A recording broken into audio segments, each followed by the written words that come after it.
Hello everyone, my name is Jacob Sierra, sending you a big aloha from Hawaii. Today I'd like to share my thoughts with you on the current state of the world and what I have been feeling that I'd like to share with you. First I'd like to start with wishing you well, wishing that you're in good health, that you're staying at home and that you're taking care of yourself, you're eating well, and that you're trying to work out or you are working out. Anything that makes your heart feel better and your mind sane. Okay, so today I'd like to talk first about Bernie Sanders dropping out of the presidential race. I am a big supporter, huge fan of Bernie Sanders and what he stands for. So of course this hits hard for me as well as for a lot of other progressives and young people out there. And not so much because we place our faith in one man, but because we really just want to help people. Like, the reason why I believe in Bernie Sanders is because I'd like to believe that everyone deserves health care and that we should have it, and that anyone who wants higher education should be able to get it, and that we should be tackling climate change and getting money out of politics, etc., etc.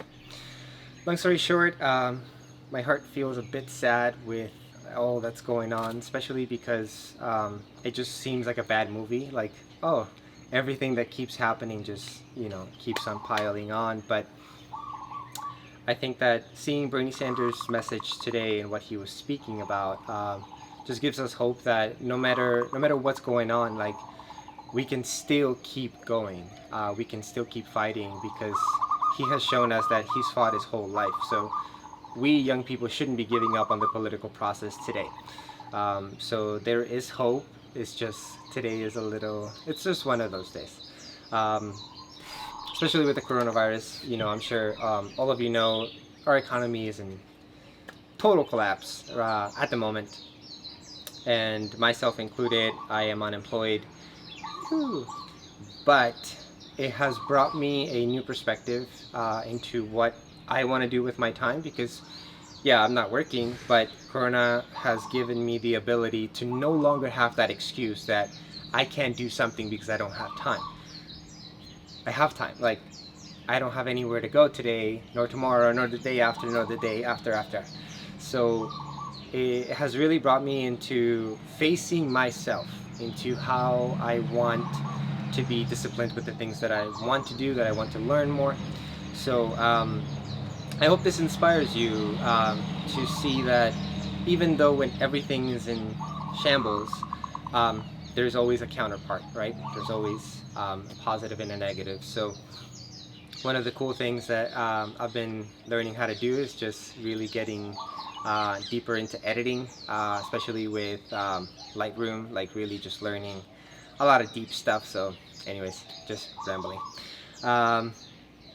I wanted to share also that with all this time that we have available now, it has come to my meditations and to my daily thoughts and the talks and the podcasts that I listen to. And I think this is pretty much a lot of the talk in the collective right now is, who am I in the age of coronavirus?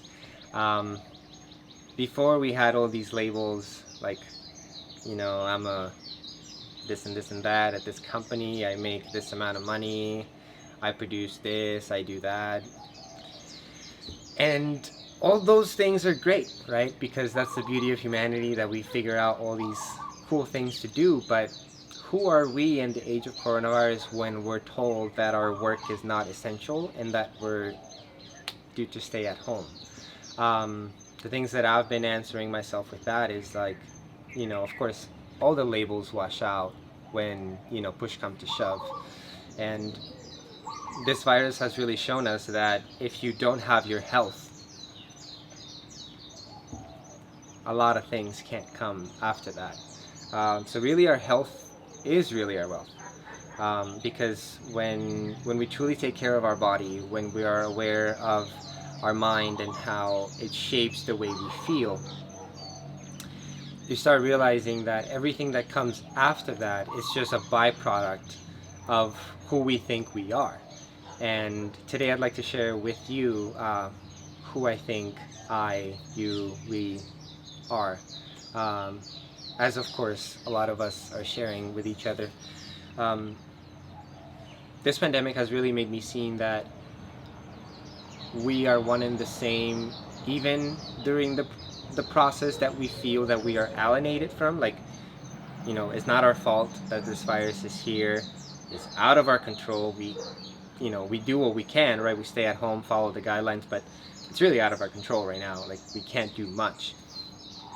But life itself runs the way it does, and we're a byproduct of that.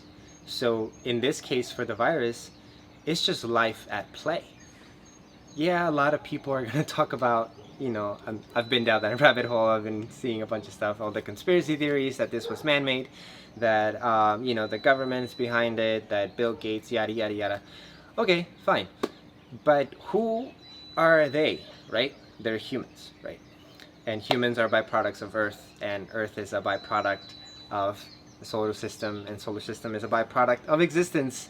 This is existence at play. It's its own play. Even when it seems like we're the ones who are causing a lot of destruction on Earth, as hard as it is to admit it, it is nature doing it itself. But because we don't see ourselves as nature, because we don't see ourselves as one with it, we tend to disassociate from it, and we treat it as different. Therefore, we pollute. We consume animals, billions of animals a year, and we kill them, and we say that it tastes good. We have huge amounts of poverty in this world, and we praise capitalism because it creates jobs, and it allows the free market to flourish, and yada yada yada. And we have all these systems and rules in play to distance ourselves from each other, and all these identities of, like, I'm this, I'm that, and you're totally different, so I'm going to treat you that way. And all of that is just really coming to fruition that it's a lie. It's really just little stories that we tell each other to pretend that we are a solid individual. And while I praise individualism, I praise my own individualism, it is itself an illusion that needs to be shattered. We need to see ourselves as a whole. We need to see ourselves as nature, because we are the ones who have an impact on what goes on. If we pollute or we take care of it, it is our impact on what we do with people, if we treat them right or if we don't treat them the way they'd like to be treated. It is our duty. It comes from us. It comes from our eyes, and it comes from our mouth and our intentions, and everything we think about. Just my notes real quick. Yeah, so just coming back to the time that we have. What excuses now do we have to not look within? We have been questioning ourselves for a long time, probably, on like who we are and what we're here to do, what our purpose is, and all that stuff. And right now, the time is here. You have the time, I have the time, everybody has the time to at least sit down and meditate 10-15 minutes a day, just to clear the mind from all the news and the clutterness and everything that's been just fueling our minds. You have time to do a little yoga, do a little workout, get the body sweating, get the body going. Maybe you learn how to cook a new meal. Maybe you learn how to dance that specific dance move that you've been wanting to learn for a while. Maybe you do take the initiative to start your online business or your entrepreneurial path that you want to take, because a lot of us are actually taking a hard look at who we are and what we want to do in this world. Me personally, I want to share wisdom, knowledge. I'm not a super yogi, but anything that I learn, I want to share it with people. I want to share the knowledge that I have learned from a plant-based diet, from drinking Kangen water, from spinning fire, to photography, to living in Hawaii, to speaking languages, and all this other stuff that I individually have amassed, but it's nothing if I don't give it out to people. So stay tuned for more on this future channel that will happen. Well, not future, it's actually happening right now. So yes, stay tuned for this channel now. Anyways, so yeah, I'd like to encourage you to take this time to really do what you want to do. I know it's hard, you know, with a lot of us unemployed, a lot of us just questioning what's going to happen tomorrow. But if we can't control it, can we really do something positive for ourselves today? Can we, you know, see ourselves through the lens of unity rather than, you know, the individual lens of I'm separate from all of this and I will continue down that path. So if you like this message, if you received it, please share this with your loved ones. I wish you nothing but the best, and aloha. Cheers, guys.